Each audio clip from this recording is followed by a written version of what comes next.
streaming audio and video. Ladies and gentlemen, boys and girls, welcome back. It's your favorite time of the week once again. Right now, actually, it is 6 a.m. on Monday morning in my real world, but in the internet world of Keepin It Rio, it is Thursday at 7 p.m. Central. And folks, we got episode 238 on tap for you today, which is insane, but I love it. 238 is going to go straight to number one in your hearts. I can guarantee it already. I have a wonderful guest on tap for today's program, so let me introduce today's guest and let's learn a little bit about this gentleman. What do you say?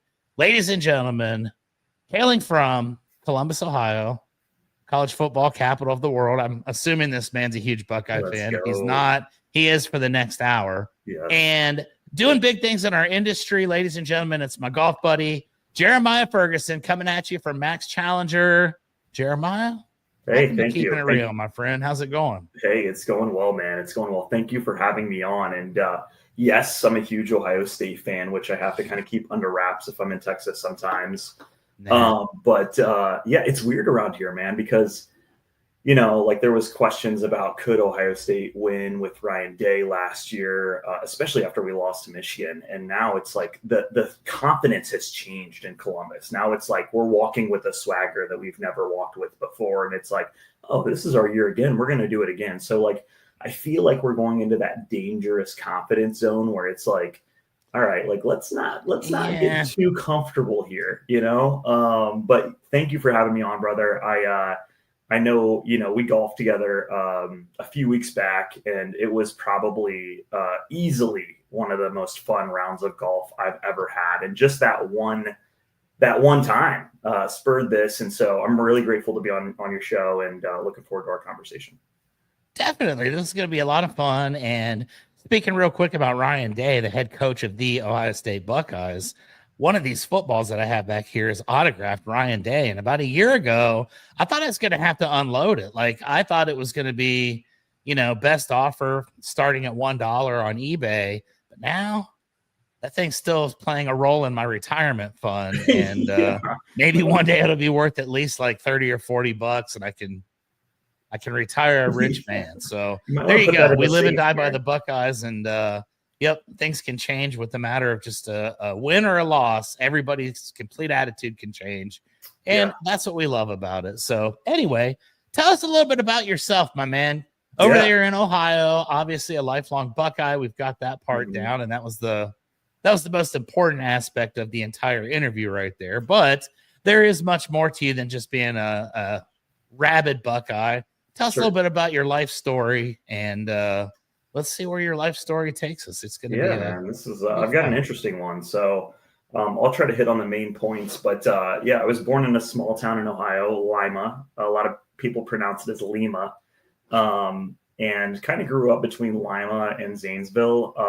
Like my parents were split up, and on top of that, from the get-go, both of my parents were completely deaf. So I can do sign language, ASL. Like I learned that at a very young age, and growing up was a little obviously different for me than, you know, my classmates, friends, whatever else, because I had Eminem, you know, turned up to 10 at 8 years old, you know, listening to whatever I wanted to. But there was a communication barrier there, right? And so communication's always been really important to me because it's something that we often take for granted, right? Like all of our five senses, if you have them, like I don't take that for granted myself, right? So growing up in that world, and then on top of that, my dad was in and out of rehab my entire childhood, right? Like just couldn't get out of the cycle of addiction. And he unfortunately passed when I was about 20 years old. But I kind of took that that upbringing, and I listened to another podcast on this like a few years ago about like children who kind of take the environment that they were given, right? Like, you know, we talk about what is it? What's the word for I can't remember, where you attribute like so much to your genetics versus like your environment that you're in, right? So I kind of became the one up. So I kind of wanted to become opposite. And from the get-go, I really worked hard. I was good in school, and started working, as soon as I could, 15, 16.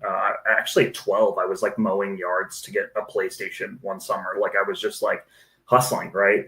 And so my work ethic kind of foundation has always been there. And, I started my career in telecommunications. I worked at Verizon for about 10 years, 10, 12 years in the retail space, and, kind of worked my way up the ladder there. Ended up moving to California for a year, coming back. I've been all over the place, but eventually kind of settled down, had a couple kids. They're 10 and 7 now. And found my way into the roofing industry, man. I had worked at Time Warner for a short amount of time, and Spectrum came in and acquired Time Warner. And I found myself around Thanksgiving in 2016, 2017 with no job. And so I went onto LinkedIn and had a message from a recruiter about working at a manufacturer. And I was like, well, I don't really know anything about roofing, but let me check this out. And so I did that in Columbus. I ran a territory for IKO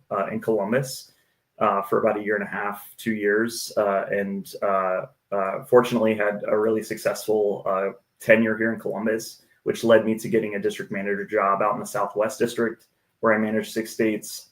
And so I moved out to California again for the second time. And unfortunately, the wife and I split up at the time. So I had to relocate back to Columbus and kind of find a job within a short amount of time, right? It was one of those situations where it was very unexpected.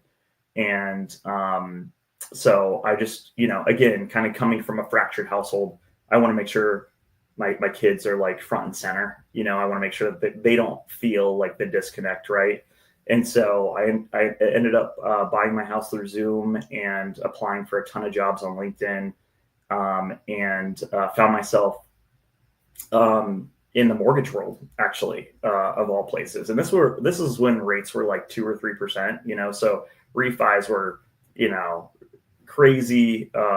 People were buying houses. Everything was going for over asking price at the time, right? So I built a successful mortgage company over the course of about 2 to 3 years. And then my buddy, Brandon Wilson, who you met, was building the concept of Maxx Challenger behind the scenes, and would call me here and there about questions or for my opinion on certain things. And eventually it just got to the point where he was like, you got to come on board.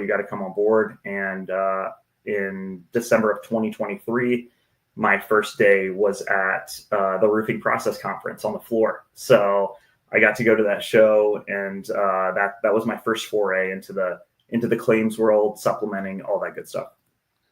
I love it. Okay, that's a cool background, and I knew that you had experience in distribution and through the manufacturing side of the business, and it's always fascinating to me how people find their way into these things and completely on accident. Once again, folks, every single person that I talk to on the podcast that's in the roofing industry, it's like, whoops, I got in on accident. The same thing happened to me. I got in accidentally one Friday, and here we are 27 years later, we're still doing it. But it's kind of a cool dynamic to me when you get to see one side of the industry, right?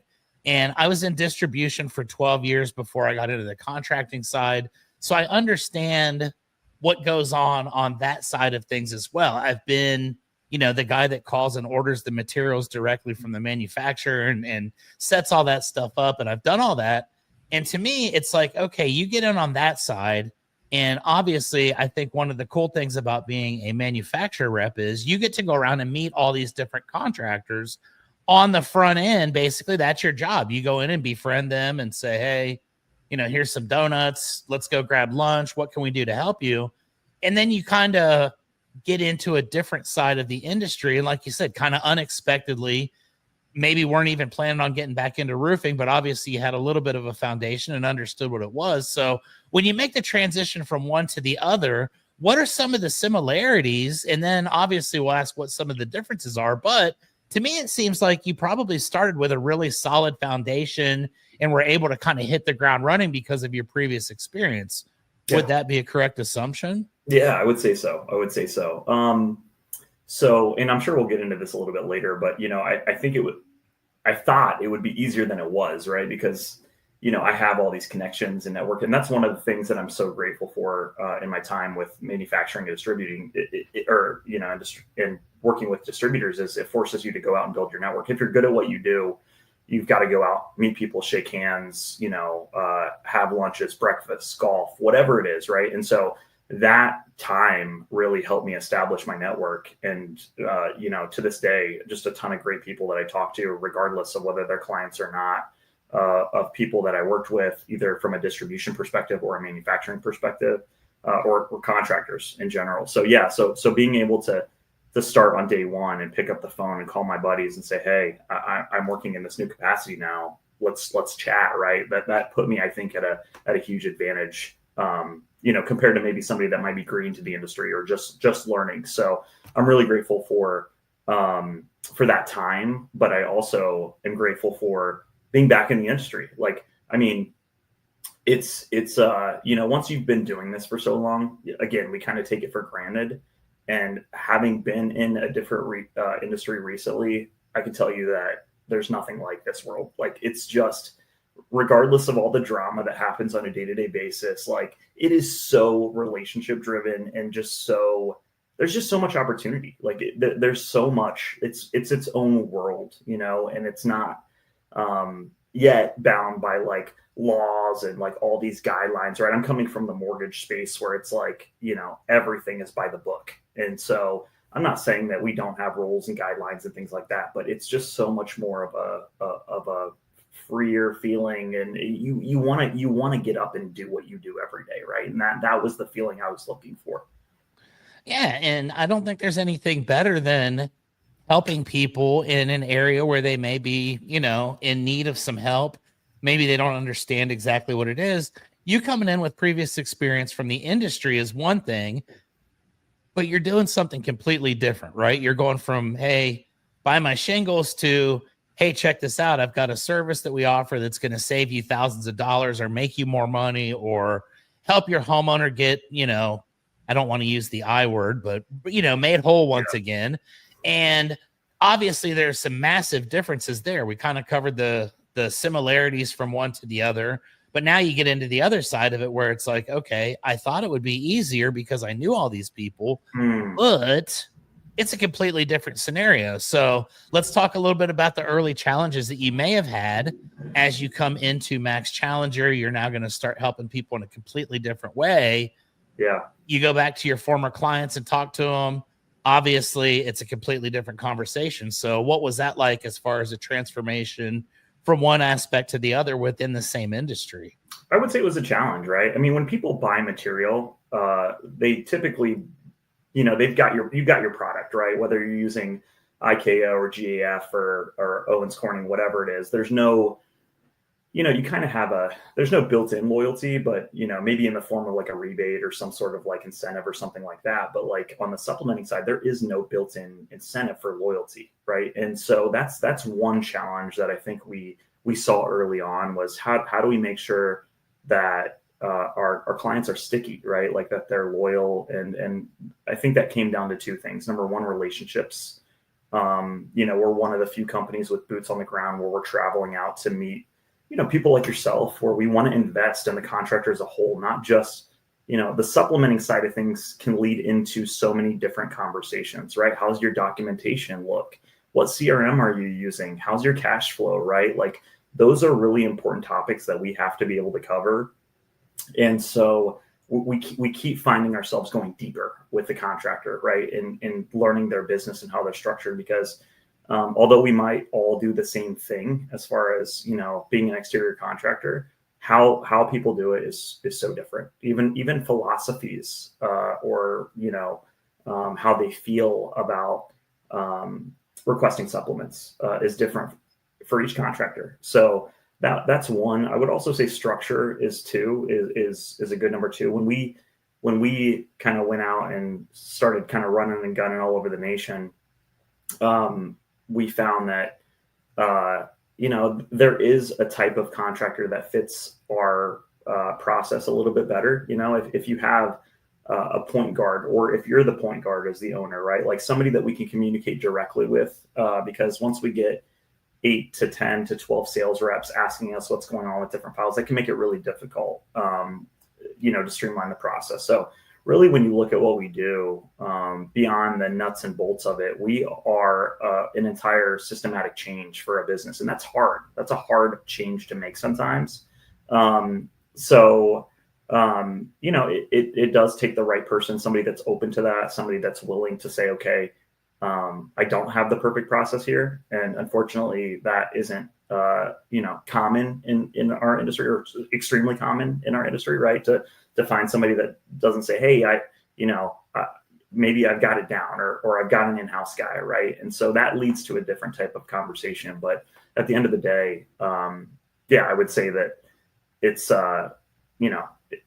been great. Obviously there's some learning challenges whenever you're in a kind of a startup environment, which is the environment that we've been in for the last 2 to 3 years. But even our team came from a contractor, so we understand, have a little bit of a pulse on what that looks like already, right? Like we're not starting from the ground up and saying, okay, like I've supplemented, like I can just go do this for whoever. So we understand, cash flow is a major challenge for our industry. We understand communication is really important. And we're always trying to look for ways to meet our customers' needs at the end of the day. And I think that's what you have to do in the current environment.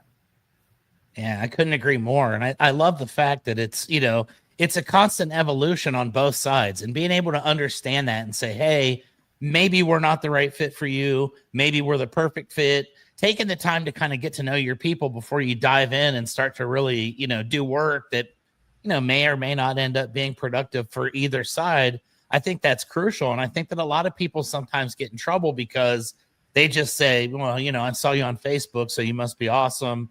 Here's all my files, make it happen. And then the next thing you know, there's all kinds of chaos going on, and people are in big financial trouble because it's taken longer than they thought. So for me, it's always kind of been a matter of, understanding your numbers, I think, is a huge thing that we talk about on every episode of the show that I have a entrepreneur, no matter what kind of industry it is. Understanding your numbers, understanding what you need to survive and how you need to collect it, and the timelines necessary to, make everything happen. Obviously, with supplementing, there can be a little bit of an extension on that time. So let's say that you meet a contractor and they say, hey, Jeremiah, I would like the peace of mind on my end of knowing that everything's being maximized and we're getting everything that we're supposed to. It's not my forte. I can build a great roof. I think you'd be a cool guy to work with. What are some of the things then that you look for within those people to make sure that it's going to be an understanding on both sides where you get what you expect out of it, and it's not going to be, well, hey, I hired you guys. Why didn't you get me $20,000 on this last claim? You guys must suck, and now I'm going to go tell everybody. Yeah. What's it like when you start off with a prospective client? Yeah, it's so it used to start off with, hey, this is going to be easy. You need us, right? And then we face our challenges, and we either grow together or we separate from there, right? Like that's how it used to look. And now we tackle the hard conversation early on, right? In my initial call or meeting with a contractor, we're talking about cash flow heavily, right? Like I'm asking typically what their production schedule looks like, how far out are they building? Because I want to know how much more time are we going to require in their process, right? Because if you're building a job 3 days from signed contract, then you might be waiting an extra 27 or 28 days for us to close out that claim for you, right? So whereas if you're building out 2 weeks, then you're not looking at that far of or that much of a difference in turnaround time when you can close out the claim, file the certificate of completion, all that good stuff. So getting into those conversations early, I feel like helps kind of make it make sense for both parties, because let's be honest, like if it's not a good fit for us, it's not a good fit for them, and vice versa. So it's best to just come to an understanding and just be honest with each other about, hey, this is what we do. This is the time that it takes, typically to work a claim to close to where we feel like we can actually maximize the dollar amount. And then on top of that, we do it ethically, Chuck. So we're not like, I know porta potties are the big running joke in our industry. Like, we're not that company that's like writing for porta potties or writing for a huge scope of work. So we're trying to do things the right way. And we always call supplementing an art form. And we feel like it is. And with art, there's no perfect, right? It's hard to know how good you could be, right? Or what your results look like. So that's where I can put on my like consultant mind hat and just say, okay, does this make sense for how your business is set up? What's your goal within the next 3 to 5 years? Is it to scale? Is it not to scale? Is it just to reduce stress so that you can go golf more? Like, what's your goal, so that I can figure out whether we fit into that picture or not. And sometimes we don't, to be honest. So, and I think people are appreciative when you can let them know, like, hey, like, I'm in sales, but like, this just doesn't make sense for us. And I don't want us to come to a point within 30, 60, 90 days where we're going to be unhappy with each other operationally, right? Like, that doesn't make sense. So making sure that we're qualifying people in the right way and asking the right questions is big. I love that, because I agree with you. There's no sense in wasting either party's time if it's not going to be a mutual benefit, and the expectations on both sides aren't going to be, fully transparent and understood on the front end. I've seen a lot of companies that get their reputation tarnished for doing nothing wrong, for, hey, so-and-so said they were going to do it and they didn't, and they suck because I expected something different. I think having those tough conversations on the front end is extremely important. And then that way everybody goes into it with the same basic understanding of what's going to happen. So you've got this, and you've refined this process. Now you've got some clients that you're working with. You've been doing this for a couple of years now with the supplementing side. One of the biggest things that I've noticed over the last 4 or 5 years with insurance claims in general is they don't look exactly the same as they used to 5 years ago. A lot of things have changed. A lot of coverages have changed. A lot of, the percentage deductibles have become a prominent thing now. All these things that can go wrong. I've been getting a lot of homeowners here lately that are getting letters. I didn't even file a claim, but I'm getting a letter saying that I have to replace my deal. What are my options? And obviously, we'll try to file a claim, I guess, and at least go down swinging. But as things have changed over the last couple of years with the way that the process goes, with the way that things have kind of been tightened up, how has that changed the way that you guys approach things over the time? Because you've got to stay ahead of it, and you've got to be on the forefront as far as, this is now how it's going to look, and this is what's going to happen. This isn't as prominent as it used to be. This is going to be more. What kind of changes have you guys faced over the last couple of years to make sure that you maintain that, that prominence in the industry, and that you are as effective as possible?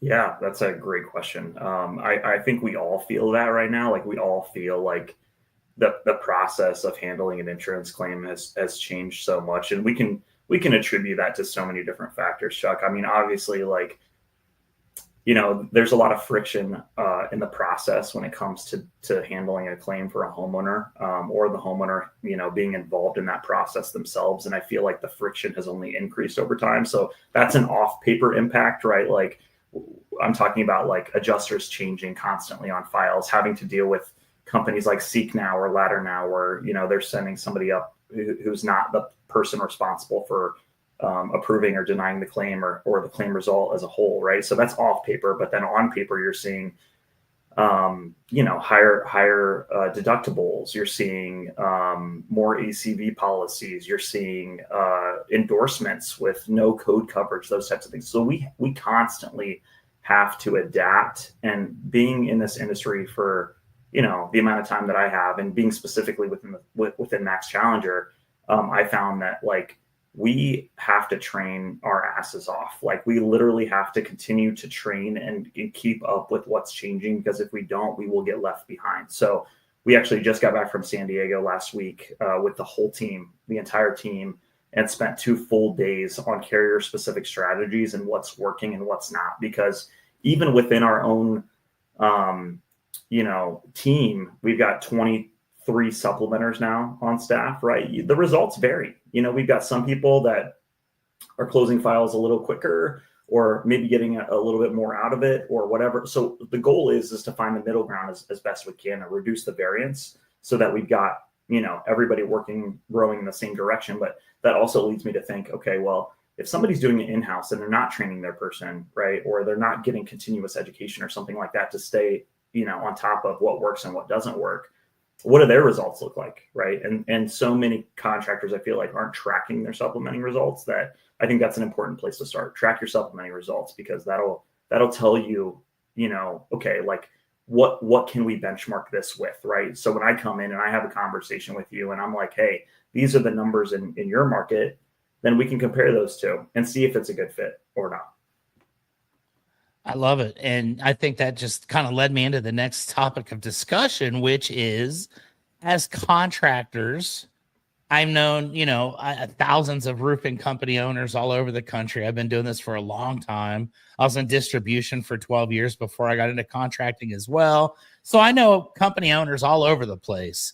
And there are so many different opinions on this. I personally, when we went golfing the other day, I told you guys, in a perfect world for me right now, everything would just be retail and you wouldn't have to mess with it. But that's never going to really be the case, especially I live in San Antonio, Texas.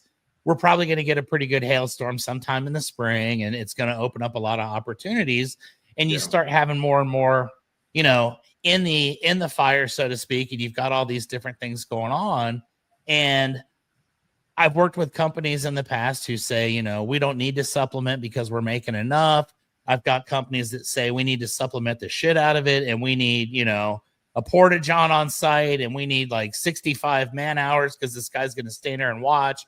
We need all these different things, and everybody's kind of in the mix there. So you guys start looking at some of the crucial components that are often overlooked on claims. You do extensive training on this. You guys, take your team across country to learn what each specific carrier is, what they're doing at the time, because everything's different, which to me is that's a whole other story. That's an episode in itself. But you guys figure this out. You've got to go out and work with other contractors. And let's say you find a contractor that you would be a perfect fit for in your mind. You suit their needs, but they're just not into it. They do in-house supplementing. Like you said, what quality, what level of in-house supplementing would there be versus hiring an outside source to do it? And we'll use a standard, mom and pop roofing company that's doing, $3 to $5 million a year. They're pretty successful in their market, doing well, probably running, 150 claims a year, maybe. Nah, probably not with those numbers, but you know what I mean? Yeah. And they say, Jeremiah, you're a nice guy and all, but we're good. We got this under control. How would you compare an in-house supplementing versus a service? And how would you, differentiate yourself and provide value to someone that maybe is on the other side and doesn't see that value yet? Yeah, I would say first that we are never looking to displace somebody's job. We are never looking to say, hey, like, let's do this instead of the employee that you have, right? And typically what we find, or what I find, is that the employees that are supplementing, when they say they do it in-house, are also doing other things, right? Like they're maybe an office manager, maybe they're handling marketing, or maybe they are only supplementing, right? And regardless of the situation, I always propose, like, let's try 10 and 10. Like, you do 10, you let me do 10, and then let's stack the numbers at the end of the day and see exactly what the net results are. Like, I want to have an honest conversation about, like, whether this makes sense or not. And if it doesn't make sense, then it doesn't make sense. But at the end of the day, the numbers will tell us whether it makes sense or not, and I'm talking, like, once you pay us, our fee, cash flow, like all that stuff. I want to see if it makes sense. And that's the benefit of not having like a forced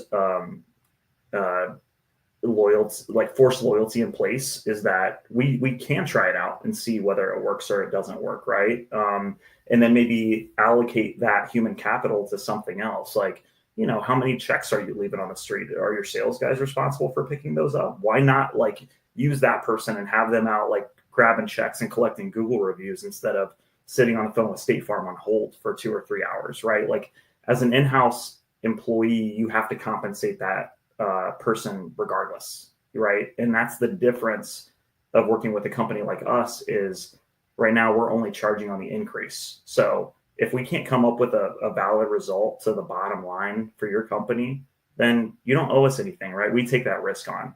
We take that time on. So So that's beneficial, but also finding out exactly what else their in-house person does, if they do anything at all, how good they are at it. But I feel like there are always some things that our team can do, just because we've got the power of collaboration, right? Like they may have one in-house person that's learning from forums and groups and doing everything they can to digest as much as they can possible. We've got 23 people doing this every day that are constantly changing ideas, and that's always going to lead to a better outcome.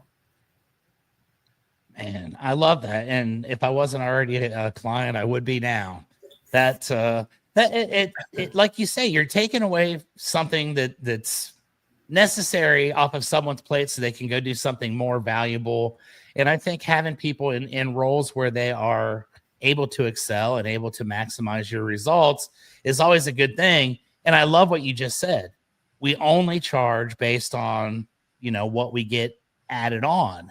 Yeah. And this is a common misconception, I think, with a lot of contractors when I read in these forums is, I don't want to spend all that money and I don't want to pay all that money. And they're going to try to take a percentage of the whole thing and this and that. So you've kind of dispelled that rumor a little bit, but I want to talk a little bit more about that. Say, you're a contractor that would like to maybe get some of that responsibility off the plate, give it to an expert, someone who can handle it. And I just lost my train of thought, Jeremiah. That's okay. We'll pick it Something back up. shiny just rolled That's across right. my foot there. But you're a contractor. You're not 100% sold yet, but you want to do it. What are some of the costs and some of the initial things that, as a contractor, if you're willing to make this commitment, you're willing to change your mindset and see what the results would be that may differ? What are the steps that would be required for that, and what would be some of the expectations as a contractor that we could expect from you? Yeah, I mean, we operate a little bit differently in the sense that you tell us what trades to supplement for, so there's no confusion, right? Like, I mean, because every job is a little bit different. Every job's a little unique in its own way. And I see so often where supplementing companies, it's not a bad thing necessarily, are just pulling files, or, the contractor's just sending pictures and the scope of work in their contract, and then the supplementer, just writes a supplement, right? And it's like, okay, well, how do we know? Like, are you just writing it for everything that you can, and then the adjuster is giving the contractor a call and he's like, hey man, what the hell is this about? Right? That's where we don't want to take things 2 steps back. And I feel like that process can really, like the relationship between the adjuster and the contractor matters. If you're in a market and you're seeing these guys like every day, unless a huge storm hits and you've got a bunch of independent adjusters in your area, that matters, right? Like you're going to see them so often, and you don't want to be known as the guy that's sending in the scopes that are just like massively inflated and have all these line items that you're not actually doing on the job. So that's number one. But number two, by you telling us what you want to do on the job, I feel like we can make sure that we're on the same page. We're writing for exactly what you want us to write for, and finding, implementing our secret sauce, if you will, of what tricks we have up our sleeve, which I don't even know all of them, to be honest. But there are certain things that our team is able to do, and to really impact the results and the bottom line. We always say that we're not in it for us, man. Like it's not about just making money for us or like a transactional environment. And one of the things that's really disappointing for me to see in the supplementing world is that there's so many promises and expectations when you really can't do that. Like you can't sit there and tell me as a contractor that I'm going to get O&P approved on every single job. Like that's not reasonable. Right. So I feel like a lot of it comes down to expectations. And as far as the process goes, what we do is we build an app for you to upload all of your photos, documents, scope of work, Eagle View, or whatever roof report you're using. And, on the last page of that app, you tell us what trades to go after, what notes there are. Is it pre-build or post-build, right? And that's another conversation I get into, man. It's like, you'd be surprised at how many contractors are solely doing post-build supplements, right? And we've got the data. We've done probably about 13,000 claims in the last 2 years supplemented, right? And we know that pre-build supplements are about twice as impactful as post-build, right? We get faster results. We are getting more increases on the pre-build side. And I think that all just comes down to leverage in a certain sense, right? Because before the process, before the build day comes, you've got the homeowners on your side, right? They want the same thing that you do. But as soon as you build the job, they're kind of like, all right, I got my new roof. I'm good now, right? So I think a lot of that comes down to leverage, and that's where we can kind of, again, put our consultant hat on and really show them like, hey, like, this is how we should do things for cash flow purposes. Like, if we're looking to maximize everything, not just the dollar amount, like, let's talk about how we do that. Yeah, exactly. And I think, like you say, pre-build supplementing is something that a lot of people don't do. And to me, I would rather have the guaranteed on the front end than have to hope for the best afterwards. And, at that point, there's far less likely to just say, oh, okay, whatever. You've already done the work at that stage. So that's a huge aspect to it that I think a lot of people don't quite recognize. And I think that's the value right there. If you're a contractor and you use a lot of claims, you need to be able to make sure on the front end that you're going to be all right and that you don't have to fight for your life on the back end for something that is less likely statistically to work for you. So I love that insight. And that's coming from a guy that's doing, thousands, tens of thousands of claims. So it makes perfect sense. Yeah. Now, the next aspect of this process is my favorite. And that, of course, is our homeowner, our consumer, the person who is actually in the trenches, whose home was damaged, who filed an insurance claim. And, we work with, homeowners of various backgrounds, various age ranges, you name it. And the one thing that I always find the most intriguing is, how do you approach a homeowner about something like this? Because in many ways, the general public has kind of been misled a little bit with all the TV ads and stuff, and, like a good neighbor and all this stuff that's going on. And it's kind of embedded into your mind. Whereas the contractors, the guys on this side, are also kind of viewed in a negative light, because on the news every once in a while, you'll see how, so-and-so roofing stole a bunch of money from a bunch of elderly folks. So-and-so did this. So it's kind of, we're painted in a weird light as we're kind of almost the bad guy, and we're trying to go up against the good guy. And the way that it's perceived for a lot of homeowners is, I don't want to rock the boat. I don't want to cause any drama with my beloved insurance carrier. But there's a lot left on the table in that. And I believe that they probably are well aware of the fact that most people statistically are not going to want to cause, any kind of ruckus or be that square peg. So how do we go about conveying value to a homeowner who just got a claim? Let's say we look at a claim and, there are several line items that were left off, several things that we could potentially go and get supplemented. But Mrs. Jones is saying, well, I've worked with Bob Smith over there for the last 50 years, and I don't want to make Bob upset, and I love Bob. So how do we convey this to a homeowner? Hey, look, this is what we can get for you. This is what's lacking. You just have to trust us, because it's an uphill climb, I think, just being a contractor trying to earn that trust. I think the one common denominator that a company like Maxx Challenger does for both the contractor and the homeowner is reduce liability, right? Because if we're not fighting for those line items, who is? And if they don't get approved, who's responsible for them, right? And I hate to see a scenario where, this has come up a couple times where maybe there's like bad decking or something like that. And I've ran into contractors who don't even know that they can supplement for bad decking. And then they're like, oh, well, I just charged that guy like $4 or $5 grand for deck. And I'm, and it's like, okay, like that's what we are in the business to do. And, I know you and I have talked a lot about money here. And I want to be clear, if you're a homeowner, what we do is we find the line items that the insurance carriers aren't approving that are necessary on the job, right? There's a lot of components that go into build day, that a homeowner probably doesn't typically see. We're talking ice and water, drip edge,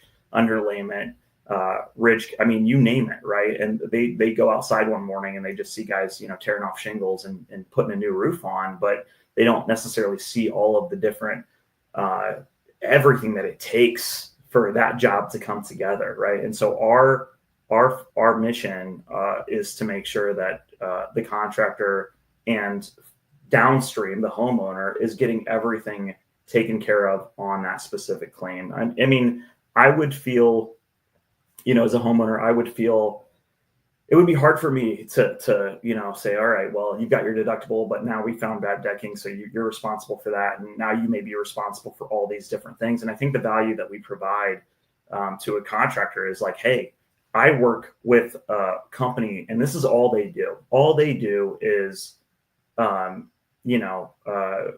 work with the insurance carrier to fight for the line items that we are going to be doing on this job. So I think it's a safety net. I think ultimately we're a safety net in making sure that they're not responsible for anything more financially than just their deductible, and that, they're taken care of, that there's no corners being cut on the job, because that's a huge thing too, Chuck, is, if I'm a contractor, depending on, where I'm at and, the size of my company and how I'm structured, right? You've probably seen this where there's a lot of corners being cut. And when you work with a company like us, it's very hard to cut corners because you're getting compensated for everything. So when I look at incentives, right, the people that want to cut corners are the people that are trying to work with what they have, right? They might have a scope that they're not supplementing, and they're saying, all right, well, I don't really want to replace the gutters. Like, why don't we just take that and, whatever it is, right? So I think that, having us in the process really eliminates the cutting corners, eliminates the financial burden potentially on a homeowner, and just, it makes it easy, right? It's a peace of mind thing. And that's how I present it to contractors and homeowners, that like, hey, working with a company like ours, it gives you peace of mind in the process. That's exactly it. You hire the professionals and the experts to take care of the things that we don't know about. And I tell homeowners that constantly. Yes, I've worked in roofing for 27 years. I've done, God, I don't even know how many claims over the course of my sales career. Thousands. I don't know how many thousands at this point, but I'm a roofer. I'm not an expert when it comes to this stuff. It's important to have people in place that can handle these things so that you get the best result at the end of the day. And I think that once you get that through to a homeowner, they really appreciate it. And they say, you know what? You're doing everything that you're supposed to do to get me the very best. You're going above and beyond. These other two guys haven't even offered this, and you're putting it out there. So the next concern on both sides, as a homeowner as well as a contractor, is, okay, we know, especially in modern times, insurance claims are drawn out. They're taking a lot longer than they used to get that final payment. You're having to jump through hoops. I finished a job 3 months ago, and I just got a letter the other day, an email saying you need to send different completion photos. And it's like, what? I did that like 2 months ago. So the big concern now on both ends as the homeowner is, I don't want this to get prolonged any longer than it needs to. Now I'm convinced that my house has damage because the insurance is paying for it. Now I freak out every time the wind blows or every time there's rain. And as a contractor, it's like, all right, Jeremiah, I want you to help us, but I got to pay my crews. I got to pay my material bills. I've got to pay all that stuff. What kind of extension are we looking for on average for a standard residential claim? As a homeowner, as a contractor, what can we expect as far as, hey, we can't just call and get it approved overnight. It's going to take a little bit of time. Here's what a legitimate, realistic expectation would be.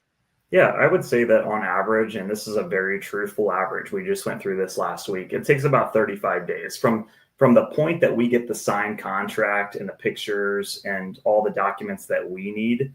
And so the way that we position that with contractors and, again, downstream homeowners is that it would be pre-built. Like, let's make sure that our process is as tight as possible. So as soon as you get your contract signed, as soon as you get that scope of work, you send it to me so that we can start working on that file. And then you can do everything that you do on the back end, right? Assuming the job is profitable enough for you to build, you still have the homeowner pick their colors and go through the process and build the job. And then if anything comes up on build day, let us know. Like, we've got a link within our app that says additional supplemental items. Like, if you find out that you've got bad decking, you can submit that to us and we'll go after that as well, right? But the best possible synergistic kind of situation is when we're both working and doing the best that we can on both sides, respectively. So, you do your process as a contractor, we do our process, as the supplementing team. And then, let's say you're building out 2 weeks from now, maybe we're only looking at 2 weeks after build day to close that job out. And now you've got an additional $4,000 in your pocket for that claim, or, $4,000 worth of line items that you got to prove that weren't on the original scope of work. There you go. So it's not going to be a terrible thing. It's not going to circle you around the drain, get to the point where, you're absolutely desperate. I think that the time that you commit to that is well worth it. I know a lot of contractors still in this, in this environment are living hand to mouth, and, I just need this quick as I can, and so on and so forth. But let's say that someone's watching this and they were like, hey, that really makes sense to me. I understand what this guy's saying. I've heard of Maxx Challenger, because I'll be honest with you, I have in several private groups, asked the question, who's doing supplementing in-house versus who's hiring? Who are you hiring? Your guys' company comes up quite a bit in conversation, whether it be I've worked with them and they're great, or I've heard great things and I'm considering it. Let's kind of focus our attention on the I've heard great things and I'm considering it crowd at the moment.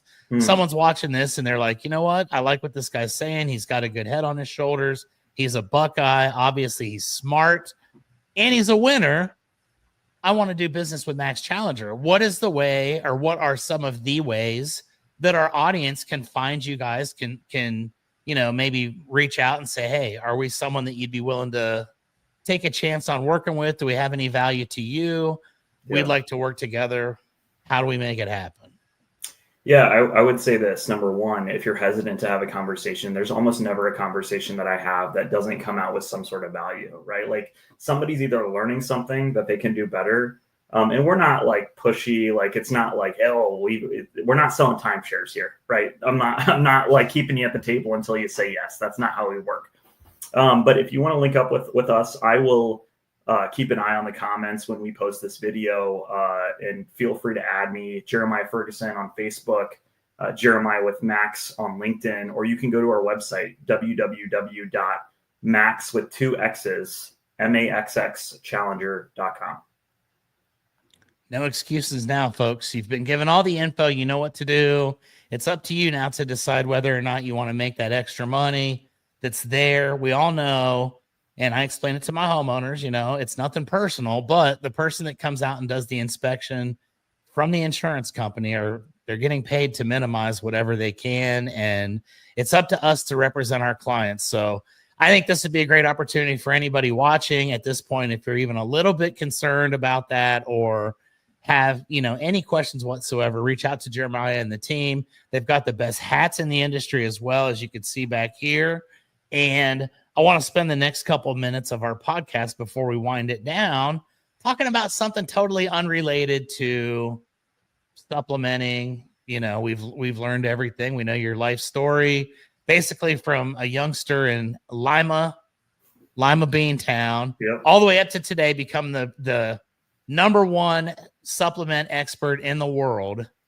So let's talk a little bit about how you and I met. A couple weeks ago, I get a Facebook message from this gentleman named Jeremiah, and I don't know this guy. I never met him before, but he's very friendly, and he's like, "Hey, Chuck, are you planning on going to the RCAT convention, which is here in Texas? The what is that? Roofing Contractors Association of Texas." Nailed it. Yeah, and they're having a golf outing, and we just wanted to see if you'd have any interest in playing on our team. Now, to me, that was very random, and I'm like, I don't know who this guy is, but sure, threaten me with a good time, accept the invitation. And then I reach out to my friend Jason Shumway over in Ohio, who is a business partner with my roofing company here. Known Jason for years through my time in distribution. And that's our common friend that we have. And we come to find out, you were at Jason's grand opening and all this cool stuff going on over there. So we go to RCAT to play golf. And my question for you now on the hot seat is, what was your takeaways from that event? What was your experience like at RCAT in 2025 here in I guess it was Austin, Texas. Is that Yeah. where Round Rock, Awesome. wherever the hell it was? Round Rock. Yeah. Yeah, that's right. Round Rock. Well, what was your week like coming down here, playing golf, going through the conference? Did you guys have any success? Yeah, I would say it went really well. Obviously, Texas is a huge market for a supplementing company like ours. We actually just hired a business development rep located out of Dallas who he'll be in Texas probably nearly every day. So it's a big market for us, and we want to do more of that there. We want to help more contractors there. RCAT was awesome. Like every trade show and conference, you kind of bring something different away. Hopefully it's some business, but it's not always business, right? Like sometimes you're there to deepen connections or, meet new people. And I feel like we got a little bit of all those things during that. Like meeting you, like from a random Facebook DM was like one of the highlights of my week. And that was like, first day. So, coming away from the first day, golfing with you guys, it was like, man, I already consider this week a win, but from there on out, the conference was great. We got to meet a couple of our clients who are around the Austin area after the conference ended, like for dinner, drinks, or whatever it was. So we were able to maximize our time and really like, it was a really impactful event for us and hopefully everybody that we met there. I had a blast, and I'm not going to lie. I think we played fairly well at golf. My goal going in, was don't look stupid. And I think I maybe at times I might have failed just a little bit. I might have shanked a couple here or there, but the reality is the one thing I know about golf is nobody's paying attention and nobody cares. And as soon as you're done with that hole, it's forgotten. So we played really well. I think we carded it like 10 under, and my goal going in was to finish 10 spots from the bottom or better. And I never saw the official rankings, but I feel like we did that. And I thought we were like top 5, top 10, but I could be wrong. But yeah, I mean, here's what I'm proud of. Dude, we did it honestly. Number one, I'm pretty sure we did. I might have. We did. Yeah. I don't even think we didn't even use all of our mulligans that we had. I think we left like 4 or 5 birdies on the table too. Like there were so many putts that we lipped out that were like, just like, had they gone in, we could have been like really competing for like, top dog. We could have been up on stage. Dude, I love just having a good time. And when you're like semi-competitive, that it makes it just all the much more fun, right? Like it was a great round. I had a great time with you guys. And yeah, I think we played really well, to be honest. I loved every second of it. It was the highlight of my week as well. I came back that Friday and went through the convention a little bit, but the golf was definitely the highlight. I appreciate you guys giving me the opportunity to go out there. We had an absolute blast. We got to see some buddies from, the state of Texas roofing world that I get to see once or twice a year. And I appreciated that very much. Open invitation anytime you guys are near San Antonio. We'll find a place to go play golf or do something cool. But I really appreciate that. And I appreciate you reaching out to me. Didn't even know at the time that Jason and I were actually really good friends and that we own a company together. It was just hey, I noticed that you're friends with the same dude that I am. And it's a small world, I said, hey, I'm from Hilliard, Ohio, and I'm here in San Antonio now, but I'm a Buckeye. And I appreciate the fact that happened because you could have invited anybody in the industry and you invited me. So I hope that we can do that again. I felt good vibes there, right? Like I knew you did this podcast and I'm like, man, I feel like he's just a guy I would get along with. And I think it was right, and shout out to Jason for like putting a good word in for me and for Maxx Challenger, because I think that was kind of the tipping point for you to be like, okay, like I don't really know these guys, but I'll join them anyways. And Jason's awesome. He's doing something really amazing here in Columbus with Bradford. And it's just like, that's what I want, right? I want to surround myself with like-minded, good people in this industry. And every day I get to go out and meet more of those people or deepen relationships with them. So it's awesome. That's it. I love this industry and I'm so thankful for the day I accidentally got into it. I couldn't imagine doing anything else at this point, probably because I'm too old and I don't have any other skills, but this has been an absolute blessing to me. I love being able to do this little podcast where I get to talk to so many cool people. And, it's It's a lot of fun. So Absolutely. Hopefully we'll be working together for years to come. Before I reach out and give shout out to my sponsors, always love to end with this last question. What's the future look like for you, my friend? Where do you see yourself 3, 5, 10 years down the road? Going to stick in the roofing supplementing game? Is there something else that you're looking at that maybe you say, hey, you know, in my ideal dream world, I end up becoming a UFC fighter or, you know, whatever else there might be out there. What are you looking for the future? Yeah, I mean, I want to grow this thing as much as we possibly can. I mean, it's been it's awesome to work with your buddies and friends and, you know, things like that, right? But it's when you come from a startup, you're just so personally invested in it. So like I do see myself kind of working with Maxx Challenger and growing it to be as big as we can and making the process as, you know, better every single day, right? Like for our clients, for our contractors.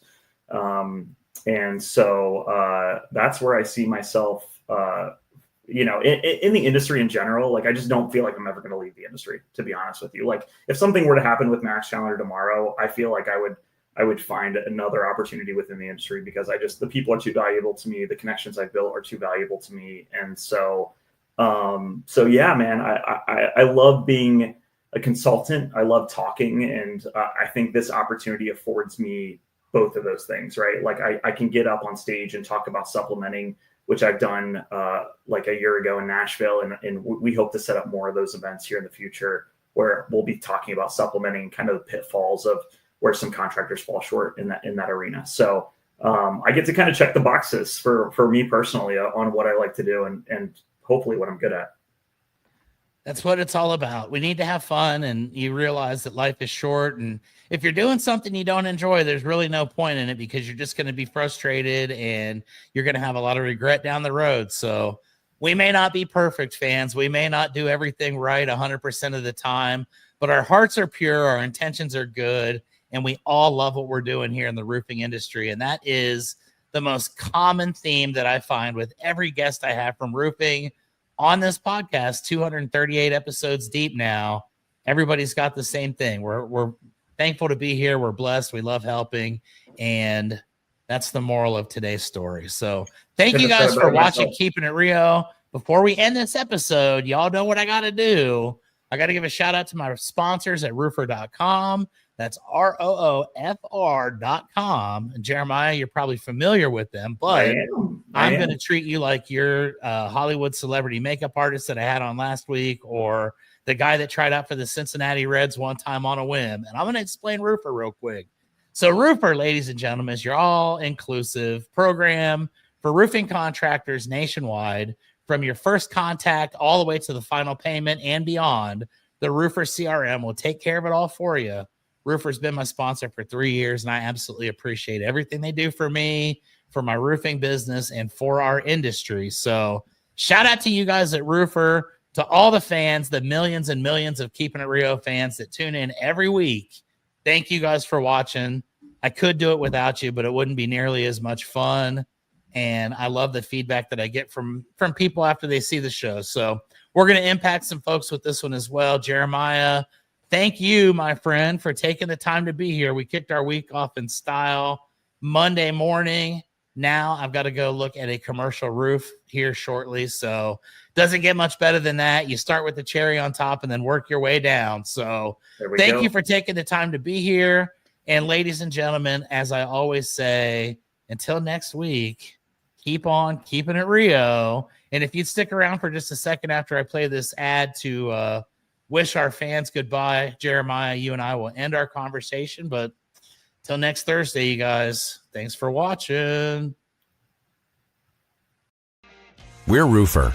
We know that managing a roofing business can be chaotic, so we created a single platform with all the tools you need to easily run your roofing business. Stop switching between multiple different softwares and experience streamlined operations from lead to payments in hours instead of days. Visit roofr.com to get started for free today.